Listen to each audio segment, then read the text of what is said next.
皆さんこんにちは。今回も見てくださりありがとうございます。今日の動画ではデザイニングアイブロウ 3D を詳しく紹介していきたいと思います。以前このケイトチャンネルでも 3D アイブロウカラーがセットになった限定セットのご紹介をしましたが、今回はさらにケイトのアイブロウに詳しいマーケティング担当のニアリーさんも交えて、その魅力を徹底的に深掘りしていきたいと思います。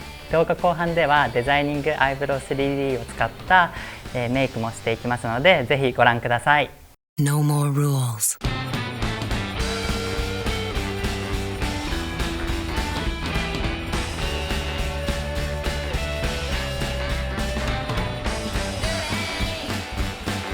Kate.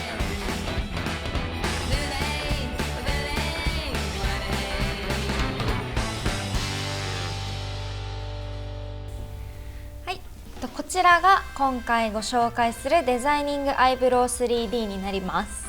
アイブロウカテゴリーの14年連続売上ナンバーワンということで、結構馴染みのある商品なんじゃないかなというふうに思います。今回はマーケティング担当のニアリーさんとつながっています。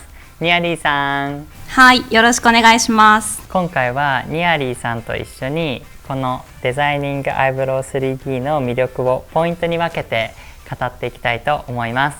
デザイニングアイブロウ 3D の魅力、まず1つ目はこのパウダーにあります。サラサラの良質パウダーなのでぼかしやすく自然に描けるんです。2001年に初代を発売して以来、この3色のパウダーも色や質感を改良してきました。2つ目のポイントはこのブラシです。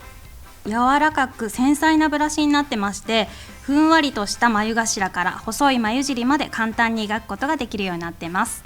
本当にこれ柔らかくふんわりしてますよね。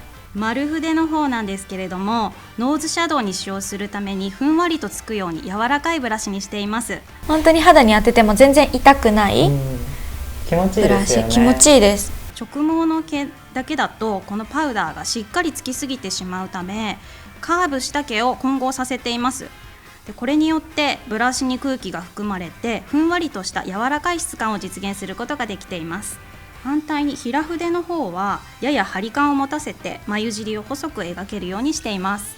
3つ目のポイントはこの1つのアイブロウパウダーで4役をこなせるアレンジの幅広さです。濃中淡3色のグラデーションなので、アイブロウはもちろんノーズシャドウ、そしてアイシャドウ、涙袋メイクにまで使えて、まさにアレンジ自在のパレットになっています。お出かけする時とかこれだけ持ってけばすごく重宝します。前からある商品だと思うんですけど、昔はこの1つで4役っていうのを言ってなかったと思うんですね。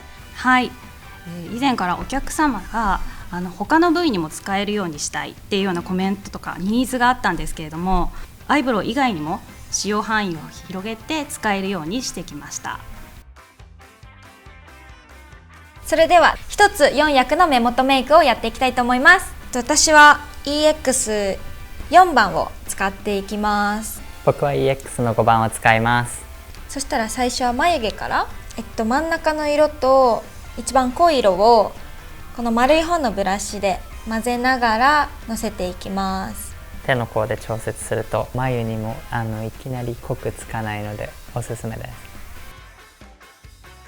こんな感じで眉頭の方は薄めの色になるようにして、眉尻の方に向かって濃い色がつくようにします。今度は細いブラシの方で濃い色を取って、これも手の甲でちょっと調節をして眉尻に、色をのせていきます。で眉の下から眉尻に向かって下も引いてあげます。眉頭の方は一番明るい色を、そのままこの色をノーズシャドウに使っていきたいと思います。ここの三角のところさっと塗っていきます。眉頭から鼻の側面っていうのかな、にスーって引っ張っていく感じですよね。でその時あんまり押し当てすぎると入りすぎちゃうから、優しく撫でるイメージで塗っていくといいかなと思います。なんか抜けているところあったら太いブラシでも細いブラシでも入れてあげるといいですよね。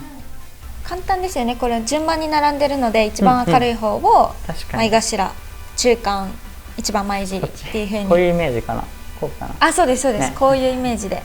眉とノーズシャドウが終わったので、今度アイシャドウやっていきますか。はい、どれを使ってもよくて、ナチュラルに仕上げたい人はこの下の薄い方、もう少し強めにニュアンス出したい人は A だったり B の色を混ぜてあげたりとか、 A の色をアイホールに塗ってあげるともうちょっと目元がはっきりとした印象になると思います。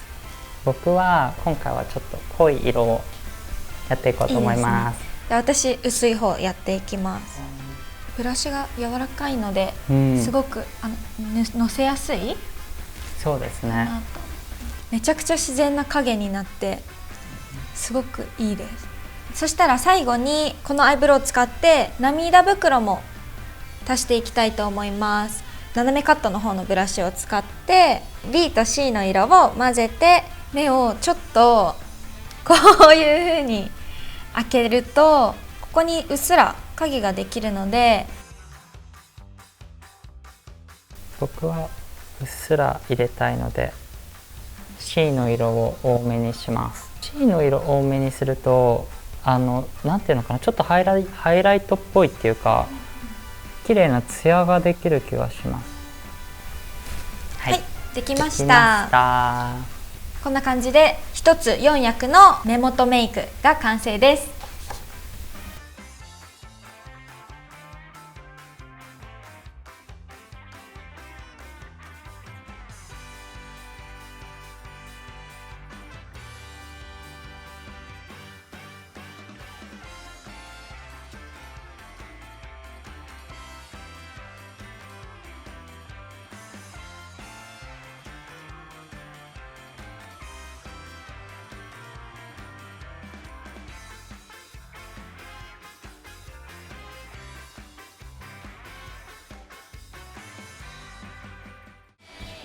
デザイニングアイブロウ 3D の魅力深掘り編いかがでしたでしょうか。この魅力深掘り企画は今後も続けていけたらいいなと思っています。皆様のデザイニングアイブロウ 3D のこだわりの使い方があったらぜひコメント残していただけると嬉しいです。今日の動画も最後まで見てくださりありがとうございました。チャンネル登録と SNS のフォローもよかったらお願いします。ノーマルールズケイト、バイバイ。No more rules.